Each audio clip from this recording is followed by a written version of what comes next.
আজকে খয়রা মাছের সর্ষে বাটা দিয়ে মাছগুলোকে নুন হলুদ মাখাবো। লাগবে সর্ষে বাটা, লঙ্কা গুঁড়ো, আমি কাঁচা লঙ্কা আর হলুদ, আর এখানে পেঁয়াজ রসুন বাটা একটুখানি সামান্য। কড়াইটাকে গরম করতে দিলাম। সর্ষের তেল গরম হোক তৎক্ষণ মাছটাকে নুন হলুদটা মাখিয়ে নিই। গরম হয়ে গেছে, কড়াই মাছটাকে দিয়ে দিলাম। এবারে অল্প অল্প করে মাছগুলোকে ভেজে নেব লাল লাল করে। তোমরা কে কে খয়রা মাছ খাও বলো তো?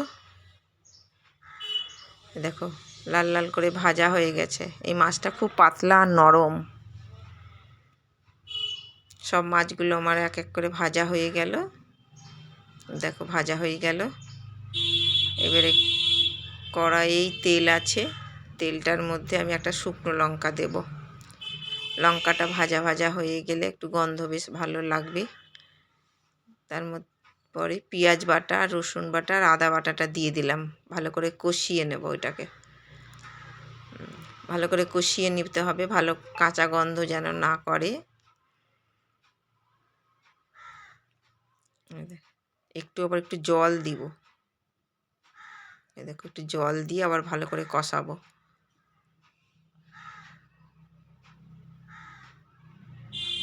ভালো করে কষিয়ে নিয়ে এবারে মনে হয় কষানো হয়ে গেছে। তোমরা কি বলো?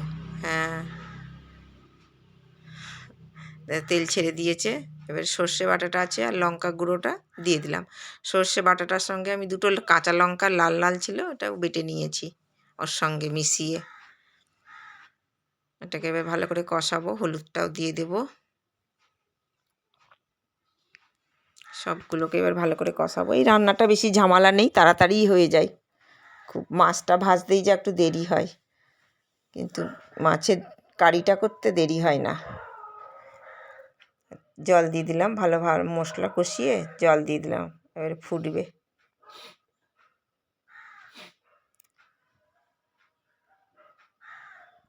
ভালো করে ফুটুক। লবণ দিয়ে দিই আন্দাজ মতন করে। দেখো ফুটছে। আর এই দুটো দেখছো না, এটা মাছের ডিম। ছোট মেয়ে হচ্ছে যে এই মাছটা খায় না, ওর জন্য তাই মাছের ডিম ছিল, ভেজে বড়াটা ওই ঝোলেই দিয়ে দিয়েছি। ওই দেখো